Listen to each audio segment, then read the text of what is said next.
Hello everyone, I am Sandeep, your physics teacher, and today we will study about the AC generator or AC dynamo. क्या होता है AC generator, यह हम previous classes में भी पढ़ चुके हैं, लेकिन अभी हम फाइंड करेंगे कि टोटल EMF कितना इंड्यूस होता है किसी AC जनरेटर में, या जो कॉइल रखी है उसमें EMF कितना इंड्यूस होगा, और जो अल्टरनेटिंग करंट है यानी कि जनरेटर से अल्टरनेटिंग करंट किस तरह से फ्लो होता है. तो similarly for an AC generator क्या होता है AC generator? A device which convert mechanical energy into electrical energy. So mechanical energy के लिए एक कोई कॉइल है जो यूनिफॉर्म मैग्नेटिक फील्ड में रखी जाती है between the two concave shape magnet, north pole and south pole. These are the two magnets which carrying the pole south pole and north pole, and these two poles create a uniform magnetic field between them. Or we have to place a coil, a rectangular coil, suppose that is A, B, C, D and having the number of turns, and is placed and rotate about its axis, in a particular direction. Then what will be happen? The coil will be rotated between the uniform magnetic field, so the magnetic field will be the change inside the coil. Whenever we rotate a coil, that means let us consider ये कोई coil है और ये magnetic field में रखा है, और magnetic field जो है वो इस डायरेक्शन में मूव कर रहा है. Magnetic field particularly north to south direction. Suppose कीजिए मैग्नेटिक फील्ड इस डायरेक्शन में, अभी कॉइल ऐसे है तो इसके अंदर से मैग्नेटिक फील्ड जीरो है, अभी मैग्नेटिक फील्ड इस तरफ से या इस तरफ से मूव कर रहा है. लेकिन जैसे ही इस कॉइल का फेस चेंज होगा विद द रोटेशन, राइट, तो इस कंडीशन में जो मैग्नेटिक फील्ड है वो इस टाइम क्या होगा? मैक्सिमम होगा. अब देखिए मैग्नेटिक फील्ड, अब सारा ही मैग्नेटिक फील्ड इसके अंदर से होके जा रहा है, तो यानी कि मैग्नेटिक फील्ड इंक्रीज हो रहा है. इसके बाद नेक्स्ट टर्न के लिए मैग्नेटिक फील्ड डिक्रीज होते होते देन अगेन जीरो, राइट, और फिर से अगर हम चेंज करें तो मैग्नेटिक फील्ड अगेन इंक्रीज. अब इंक्रीज जो हो रहा है अपोजिट फेस पर हो रहा है, ठीक है, and then magnetic field again zero. तो इस तरीके से मैग्नेटिक फ्लक्स में या मैग्नेटिक फील्ड में कॉइल के जो रेक्टेंगुलर कॉइल है उसमें चेंज आता है. और यही चेंजेस क्या कंडीशन करते हैं? यही चेंजेस एक करंट इंड्यूस करते हैं किसमें? कॉइल में, according to the electromagnetic induction. Clear? So हम अभी यही देखते हैं. तो व्हाट इज द प्रिंसिपल? तो that was the principle when a magnetic flux change into a coil, then an EMF is induced in the coil. या हम principal को कहें कि it is the based on the principle of electromagnetic induction, EMI. ये किस पर based है? Electromagnetic induction पर बेस्ड है. And what is the working? Similarly, when a rectangular coil rotates in a uniform magnetic field, then the magnetic flux will be changed inside the coil. So, and the total magnetic field, the induced EMF है, it is depend on the direction of change of magnetic flux also. So the current will be flow as a AC current, यानी कि alternating current की तरह इसमें current flow होगा. So working के लिए सबसे पहले हमें find करना है how can we find out the induced EMF. Induced EMF in the coil. Coil में कितना EMF इंड्यूस होगा? So we know that according to Faraday's law,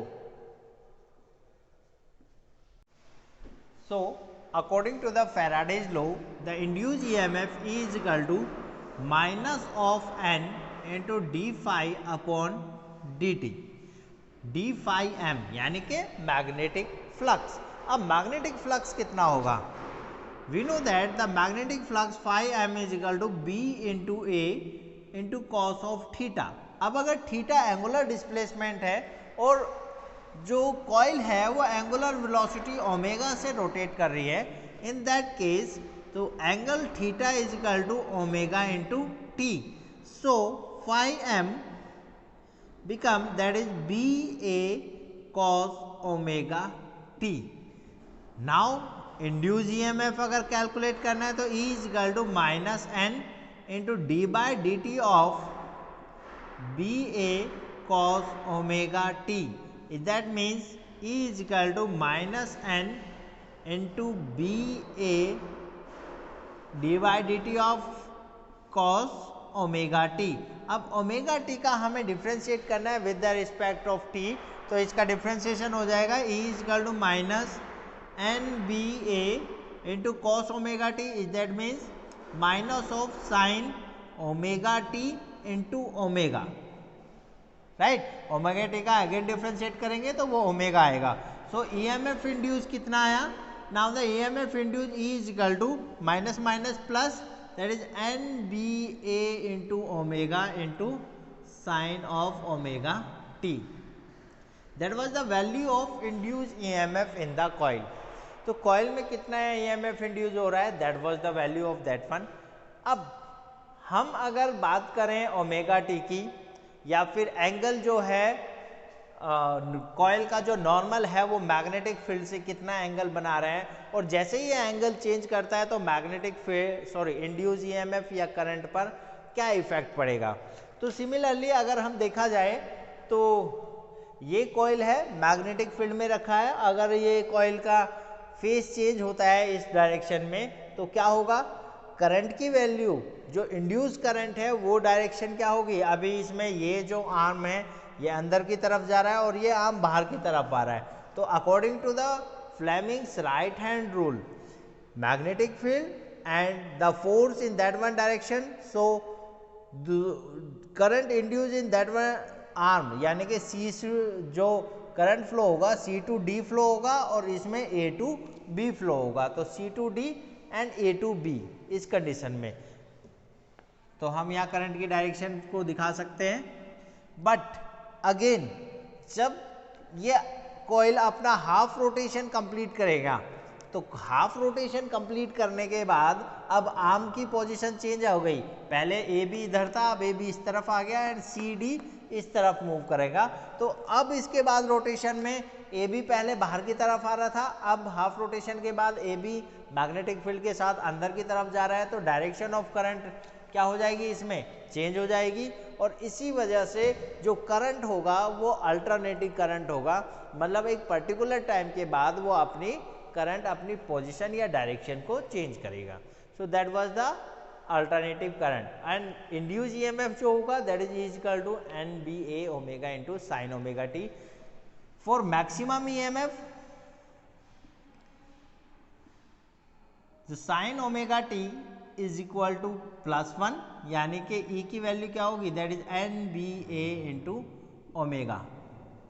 clear. अब देखिए हम यहाँ अगर करंट के लिए हम एक ग्राफ ड्रॉ करें, द ग्राफ फॉर करंट. अब यहाँ पर हम ले रहे हैं the value of current I या इंड्यूस EMF E और इस तरफ ले रहे हैं हम that is the time T.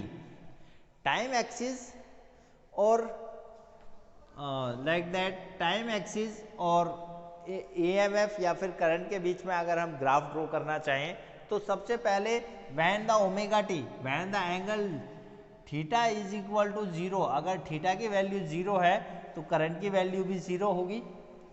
ठीक है, यहाँ पर अगर हम देखें omega t is equal to 0 then that is the theta is equal to 0, तो induce EMF that is equal to 0. And after that if we increase the value of angle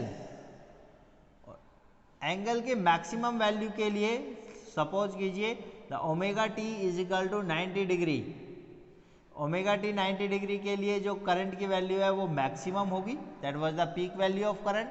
और again that is for 180 degree, again for in negative sign that was the current and the current will be the in the form of alternating current. तो ये है condition. ठीक है, तो यहाँ पर हम 0 डिग्री लेंगे, angle that was 0, that is pi by 2, that was pi and then 3 pi by 2 and that was 2 pi. Clear. 2 pi पर यहाँ पर अगेन 0 हो जाता है, यहाँ हम कहें 2 पाई 3 पाई बाई 4 एंड 2 पाई पर. तो इस तरह से जो करंट होगा वो कंटिन्यूसली अपनी डायरेक्शन चेंज करेगा और जो करंट फ्लो होगा वो क्या कहलाएगा, अल्टरनेटिव करंट कहलाएगा। और पर्टिकुलरली एक फ्रीक्वेंसी पर यहाँ पर करंट की वैल्यू पॉजिटिव और नेगेटिव साइड में चेंज होती है। तो इस तरह से जो करंट फ्लो होगा वो कौन सा करंट होगा, that is called alternating current. So that was the about the principle and working and the induced EMF in AC generator. That class. So for more videos, please like and subscribe the channels and just complete it. It is a very important topic regarding the board examination. Thank you.